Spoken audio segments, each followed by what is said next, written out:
한번 합시다. 하나님은 우리에게 충족함을 주십니다.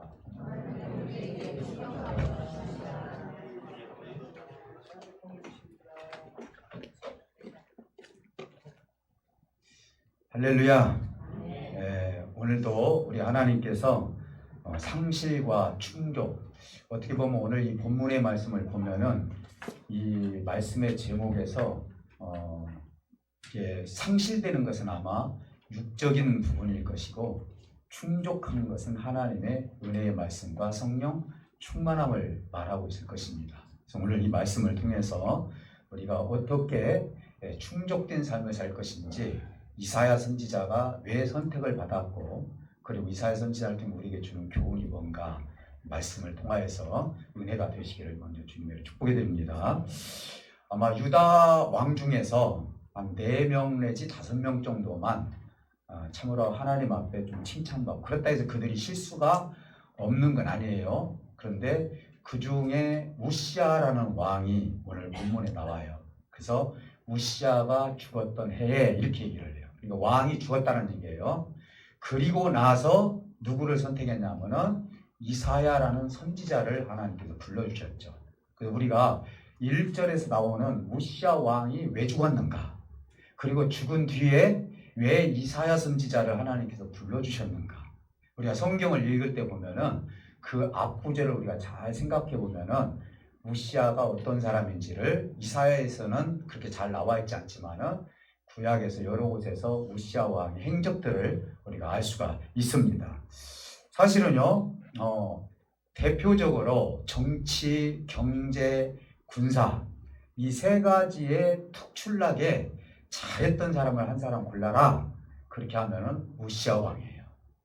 이 우시아 왕은요, 정치력도 좋았고 경제력도 좋았고 군사적으로도 외부의 침입을 받지 않도록 백성들이 살아가는데 평안하게 살 수 있는 길을 열어주셨던 왕이에요. 근데 이 왕이 몇 살 때 왕이 됐냐면은 16살 때 왕이 되었어요. 이거 상당히 어렸을 때 왕이 된 것이죠.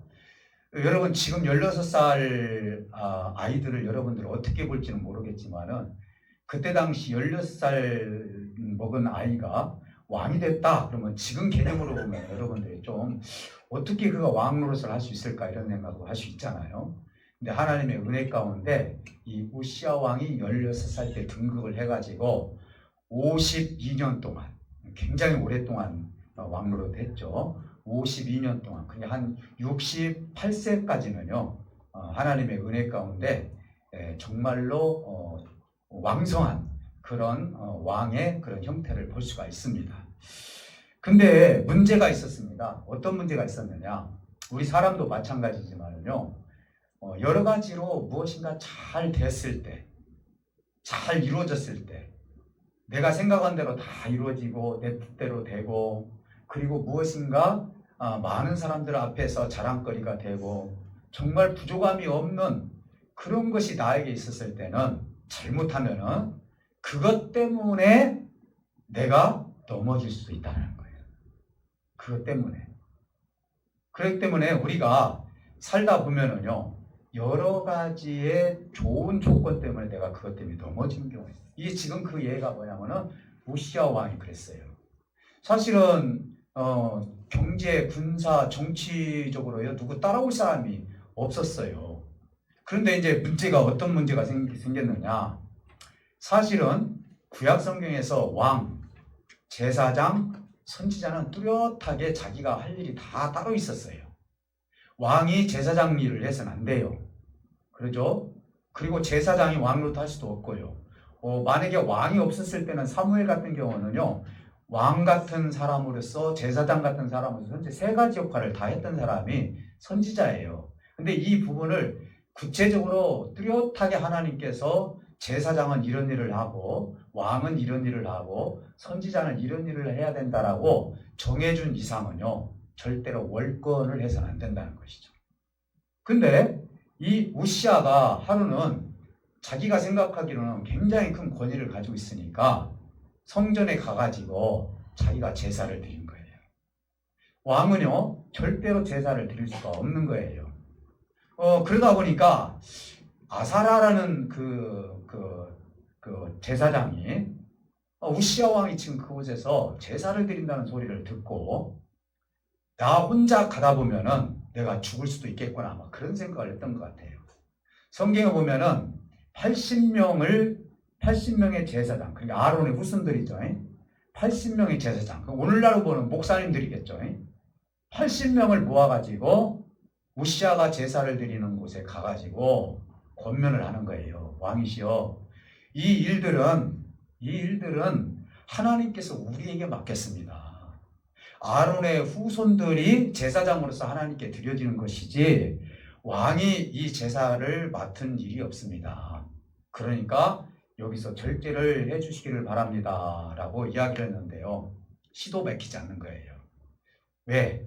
내가 지금까지 해온 것 중에서 안 된 것이 없었다 이 말이죠. 그러니까 내가 제사를 드리는 것이 그게 뭐가 문제가 있느냐 라고 하면서 계속 그 행동을 하는 거예요. 왕이 그렇게 하니까, 왕이 만약에 명령을 하게 되면 제사장들도 죽을 수밖에 없잖아요. 그러는 와중에 우리 하나님께서 우시야에게 어떤 벌을 내렸냐면은 이마에 문둥병이 생기기 시작하는 거예요. 여러분, 보이지 않는 곳에 생기면은 부끄러움이라도 안 당하죠. 얼굴에 여러분 뭐만 조금 나도요, 우리 여성들 같은 경우는 참 세상 나오기가 힘들잖아요. 근데 왕이 이마에서부터 이게 문둥병이 걸렸으니 얼마나 부끄러운 일이냐 이 말이에요. 그러면 빨리 깨달았어야 되는데 깨닫지 못하고 점점 우시야 왕은 자기 권위가 조금씩 없어지면서 이제는 유다의 백성들에게 근심거리가 되고 말았던 거예요. 어떤 근심거리가 됐냐면은 그동안 우리에게 정치적으로, 경제적으로, 그리고 또 군사적으로 우리를 그렇게 잘 돌봐주었는데 왕이 저렇게 됐으니 그들 기도했을 겁니다. 하나님, 이 왕을 좀 살려주십시오. 병에서 고쳐주십시오. 그런 기도 안 했을까요? 근데 문제는 뭐냐? 우시야 왕도 하나님에 대해서 생각하지 못했고, 제대로 유다도 보면은 유다의 백성들도 하나님보다도 우시야가 우리에게 해준 것을 생각하니까 당장 우시야가 회복되는 것이 자기들에게는 급선무기 때문에 하나님을 의지하기보다도 우시야를 의지했던 것이 그게 큰 문제거리가 되었던 거예요. 그래서 결국은 나중에 우시야 왕이 죽게 되었습니다. 이 과정을 통해서 결과적으로 우리 하나님께서는 이 유다 백성들이 하나님을 제대로 알지 못하고, 그러니 우시야가 죽은 다음에 이제는 이사야라는 사람이 누구였냐면은 우시야의 사촌이에요. 사촌. 그리고 이 우시야 밑에서 이사야가 무슨 일을 했냐면은 서기관이라면은 여러분 보면 우리 대통령 기록실 있잖아요. 대통령 오늘은 어디에서 무엇을 했다, 어느 정상을 만났는데 무슨 얘기를 했다, 이런 것이 다 기록이 돼가지고 대통령 기록실이 남아있잖아요. 몇십 년 동안 그것을 다 묶어놓고 몇 년 지나야만 그것이 열려지는 거거든요. 정말 중요한 일을 이사야가 했던 거예요. 그게 서기관으로서 우시야의 행적을 다 알고 있었어요.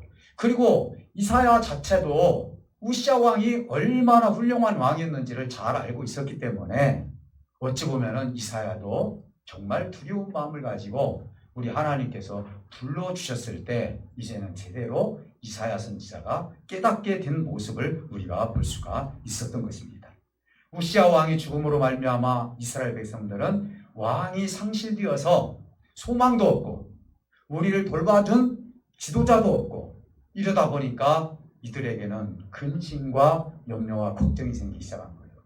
여러분, 우리가 인생을 살다 보면은요, 나를 사랑하고 그리고 나에게 도움을 주고 나에게 무엇인가 리더로서 이끌어줬을 때 그 사람이 만약에 내 주변에서 없어지게 되면은, 아니면은 이제 하나님께서 불러가시게 되면은 우리의 상실감은요 대단한 거예요. 사실은 우리가 살다 보면은 저희 할머니도 보면은 30대 때 홀로 됐는데요, 저는 철부지였기 때문에 그 할머니의 그 고충을 잘 몰랐었어요. 이렇게 남편이 먼저 갔을 때 그 고충은 대단히 힘들더라고요. 그러니까 예수님께서도 고아와 가부에 대해서 특별한 관심을 가지고 있었던 거예요. 그만큼 힘든 거예요.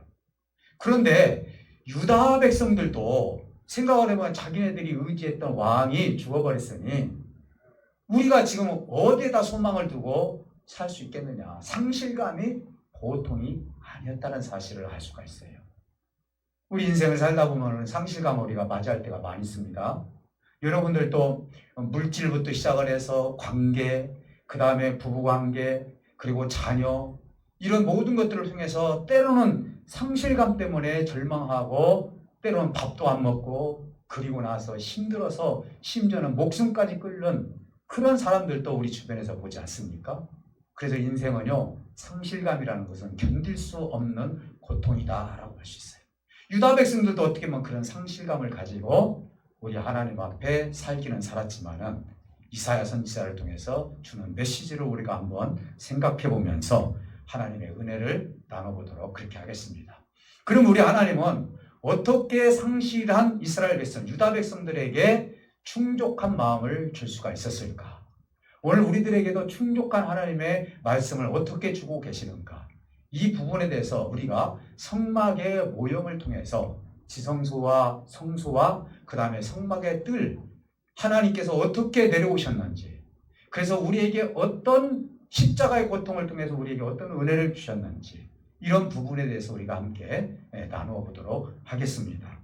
하나는 우시야 왕이 죽은 후에 이사야를 하나님이 계신 지성소를 이사야를 통해서 하나님이 보여주신 장면이 뭐였냐면은 하나님의 천상을 보여주면서 오늘 본문에 보니까 스랍이 있었는데, 스랍, 천사라고도 하고 불이라고도 하는데 스랍이 6날개가 있었다.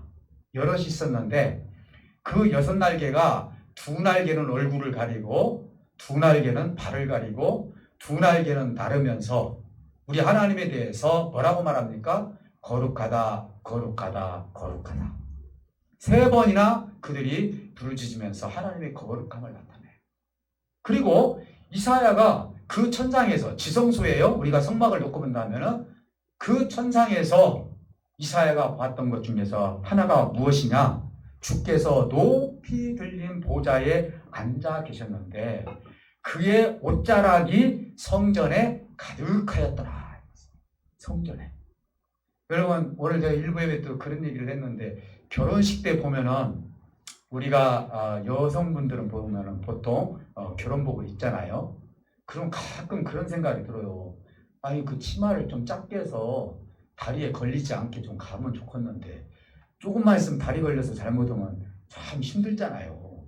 그래서 왜 저렇게 치마를 길게 늘려서 갈까?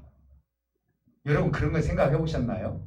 물론 그 역사를 보면은 뭐 여러 가지 재밌는 일이 있겠지만은 오늘 제가 이 말씀을 보면서 그 생각이 드는 거예요. 아, 결혼식의 클라이막스는 신랑보다도 신부구나. 그죠? 신부가 긴 옷을 입었다는 것은 그만큼 신부에게 초점이 신부에게 가지는 거예요. 하나님께서 천상에서 긴 옷을 입었다는 것은 무엇을 얘기하는 거예요? 하나님이 초점이라는 것이죠. 근데 이 긴 옷이 어디까지 이루어졌느냐? 이 땅에까지 그 옷자락이 내려져서 하나님의 영광이 내려지더라 라고 성경 그렇게 표현을 하고 있어요. 사랑하는 성도 여러분, 이제 영광이 온 땅에 충만해졌더라. 하나님의 영이, 그리고 하나님의 간섭하심이 이 땅에 흘러내리는 것을 내가 보았다. 하늘 보좌로부터 옷자락이 온 땅에 이어졌다는 것은 어떤 의미냐? 하나님이 이 땅을 통치하고 계시는 것을 보게 되는 거예요. 잘 생각해 보세요. 우시야가 지금까지 통치를 했어요. 그렇죠? 근데 우시야가 하나님께 예배에 대해서 그가 승리를 했다면, 제사장을 통하여서 내가 하나님을 섬기고 그리고 하나님 앞에 기쁨을 드리고 그랬다면 하나님은요, 우시야에게 더 번성할 수 있는 능력을 주셨을 거예요. 근데 제사장의 일을 빼앗아서 자기가 교만하게 그 일들을 함으로 말미암아 이제는 자기가 하나님인 것처럼 생각했던 것을 이사야 선지자를 통해서 누가 진짜 왕인지를 하나님께서 보여주시는 장면이다. 그리고 진짜 누가 이 세상을 통치하고 있는지, 우시야가 이 유다를 통치를 했다고 하지만은 하나님의 지혜와 하나님께서 도와주지 않는다면은 군사력이 됐던 경제력이 됐던 정치력이 됐던 어떻게 그가 이 모든 세상을 다스릴 수가 있었겠냐 이 말이에요. 오로지 하나님의 영광이 이 땅에 임함으로 말미암아 하나님께서 이 온 땅을 통치하신다는 사실을 이사야를 통해서 말씀하시는 장면이 그 장면이다. 그래서 지성소예요. 하늘의 지성소에서 앞으로 하나님의 아들이신 예수가 그 옷을 입고 이 땅에 내려오실 것이다 라는 그 의미가 이사야 선지자를 통해서 우리에게 말씀하시는 거예요. 그래서 이사야는요 예수에 대해서 이야기하고 있어요. 6장이잖아요. 그래서 여러분 집에 가서 한번 보세요. 이사야 53장에 보면은요 하나님의 아들이신 예수가 어떻게 이 땅에 오셔서 핍박을 받고 채찍을 맞고 그가 어떻게 징계를 맞음으로 그러므로 우리가 나음을 입었는지 53장에서 아주 정확하게 이사야 선지자가 이야기를 하고 있어요. 이미 6장에서 우리 하나님께서 이사야를 통하여서 이제는 하나님의 그 뜻을 앞으로 지성소에서 이 땅 성소로 내려오실 것이다.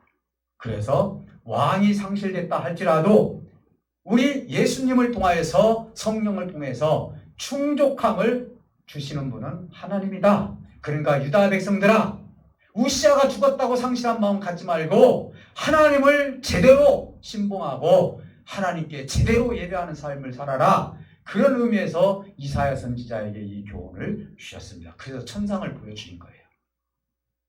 또 하나는 뭐냐? 이제는 무엇보다도 천상에서 지성소에서 이 땅에 내려오셨는데 그게 성소예요. 우리 하나님이 계신 곳이 성소라고 얘기하지 않습니까? 그래서 이 땅에 예수님께서 십자가를 지시기 위해서 이 땅에 내려오셨는데 그곳이 어디냐? 성소라고 얘기를 해요. 근데 이 성소에 5절에서 7절에 보니까 죽음을 예언해 주신 거예요. 예수님께서 어떻게 죽을 것인지. 이사야는 하나님을 본 뒤로 이렇게 얘기를 합니다. 화로다. 나여 망하게 되었도다. 내가 망하게 되었대요. 여러분 누군가를 만나게 되면은요. 아유 당신 보니까 내가 망하게 되었도다. 그렇게 얘기가 나옵니까?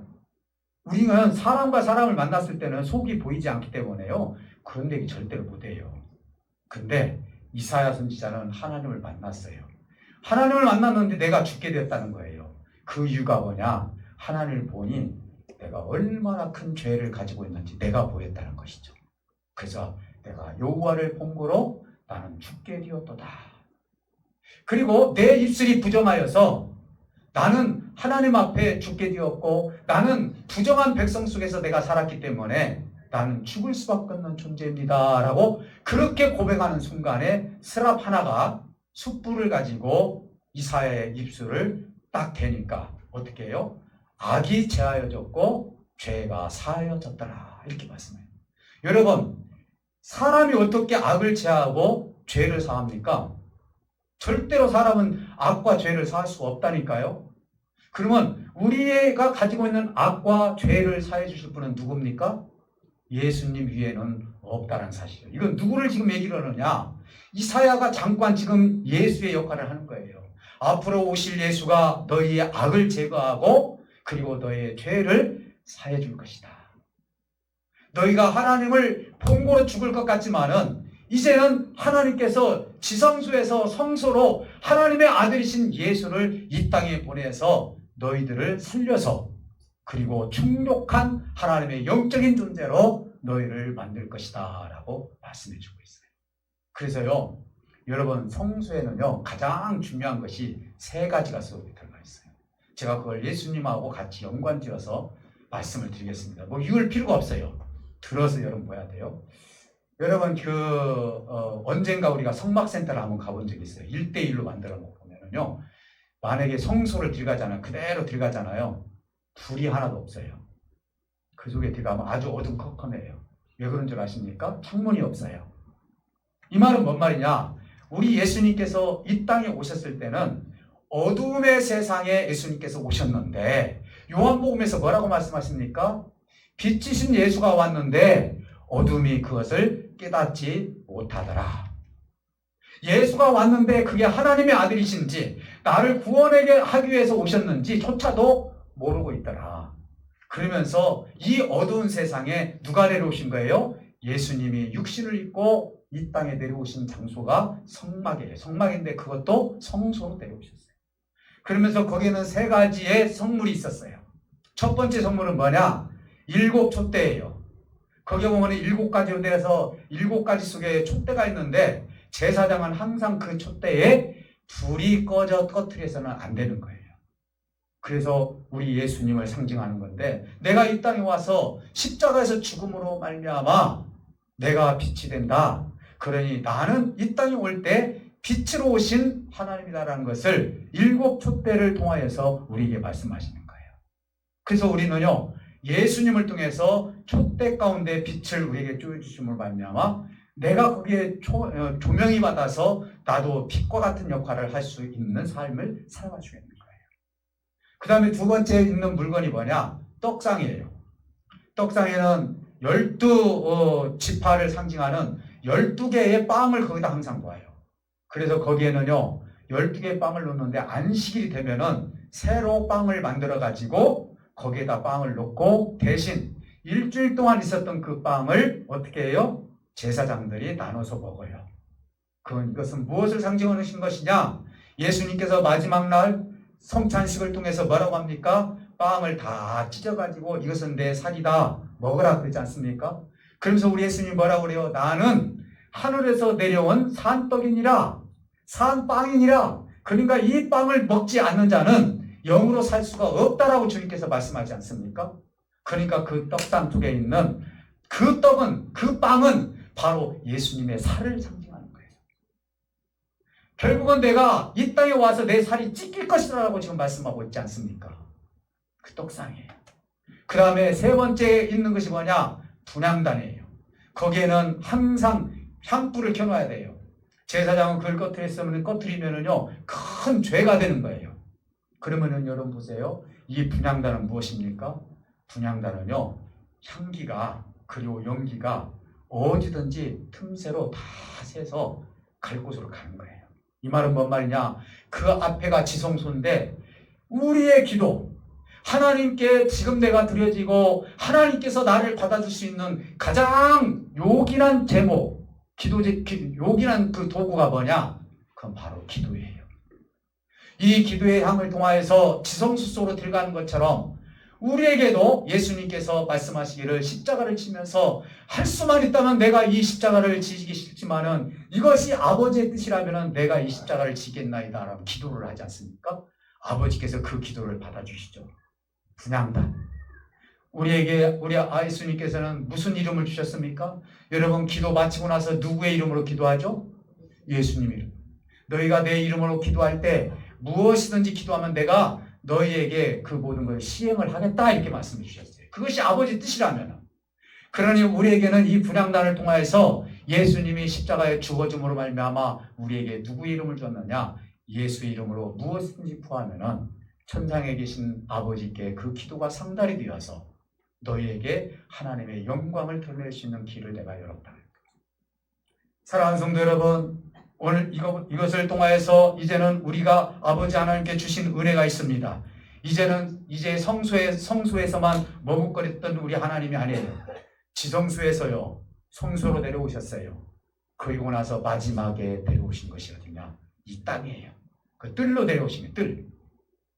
뜰로 내려오셨는데 여러분 보세요. 성소와 지성소에서는요 짐승을 잡지 않습니다. 여러분 제사를 드릴 때요 짐승을 잡아서 염소가 됐든 양이 됐든 어디서 잡습니까? 뜰에서 잡아요. 뜰에서 잡아서 이것을 다 불에다가 태우고 그래서 향기롭게 하나님께 올려드리죠. 그러면은 우리 예수님이 어디서 죽습니까? 짐승처럼 어린 양처럼 십자가에서 죽는 것이 뜰에서 죽은 거나 마찬가지예요. 그동안에는 짐승이 죽었지만은 이제는 예수님께서 뜰에서 죽기 위해서 성소에서 나오셔서 이제 뜰에서 우리를 대신해서 십자가에서 못 박혀 죽어주셨다는 것이죠. 사랑하는 성도 여러분, 이제는 이로 말미암아 죽음으로 상실이 되었던 이 우시아 왕의 그 상실감, 그리고 우리 하나님께서 보내주신 예수님은 죽음으로 말미암아 제자들도 상실감을 가지고 있었지만 똑같아요. 예수님을 그렇게 섬기는 상실감을 가지고 있었지만은 우시아의 죽음과 예수님의 죽음은 차이가 있는 거예요. 우시아의 죽음은 그것으로 끝이지만 예수님의 죽음은 그 다음에 이어진 것이 뭐죠? 부활이라는 것을 우리에게 허락해 주셨다는 사실이에요. 그래서 이제 이사야 선지자에게 얘기합니다. 죽으면은 없어질 흙으로 돌아간 우시아가 왕이 아니고 내가 영원히 너희에게 충족한 삶을 줄 수 있는 것은 여호와 하나님이고 앞으로 이 땅에 내려오실 예수님이라는 것을 이사야 선지자를 통해서 우리에게 말씀하고 있는 거예요. 그러면서 이렇게 얘기합니다. 하나님은 이사야 선지자에게 이 백성들에 대해서 이런 얘기를 해요. 들어도 깨닫지 못할 것이다. 보아도 알지 못할 것이다. 그리고 마음이 둔해지고 귀가 막히고 눈이 감겨질 것이다. 하나님은 이들을 향해서 고침을 받을까 하노라 하면서 역으로 얘기를 해요. 역으로. 여러분 이 말씀을 여러분들 보면은요 이해가 되지 않을 거예요. 이게 뭔 말인 줄 아십니까? 네가 나가서 아무리 하나님에 대해서 설명을 해도 그들은 귀가 열리지 않고 깨닫지 못할 것이다. 지금까지도 그렇게 살아왔다는 거예요. 여러분 살다 보면은요 지독하게 하나님 앞에 돌아오지 않는 사람도 있어요. 그죠? 돌아올 만한데도 돌아오지 않는 사람도 있어요. 왜 그럴까요? 귀가 있어도 들리잖아요. 마음이 닫혀져 있어요. 눈이 닫혀져 있어요. 하나님은 벌써 알았어요. 네가 가서 복음을 전한들 이 백성들은 절대로 돌아오지 않는다. 이런 얘기를 하는 거예요. 참 이 말이 무섭지 않습니까? 저는 그 생각을 하면서 오늘 우리가 주일이면은 이곳에 앉아서 예배하는 우리 성도들을 보면 참 복을 받은 분들이다. 들어도 들리죠. 보아도 보이죠. 하나님께서 말씀하시는 것에 대해서 이해가 되죠. 마음의 문이 열리죠. 찬송하면 뜨겁죠. 귀가 열려서 내가 어떻게 살아야 될지를 내가 하나님 앞에 찬송과 영광을 올리죠. 사실 여러분들 당신은 무슨 복을 받았어? 라고 하면 나는 지금 엄청난 부를 누리고 있습니다. 이 세상적인 복이 대부분이에요. 그렇지 않습니까? 우리 크리스찬들에게 당신은 무슨 복을 받았어요? 하나님이 나를 버리지 않았습니다.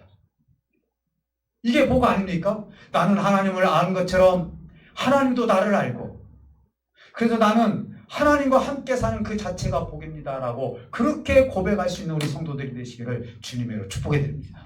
이것이 복이에요. 그러니까 이사야 선지자가 뭐라고 얘기하는 거니? 이렇게 얘기를 합니다.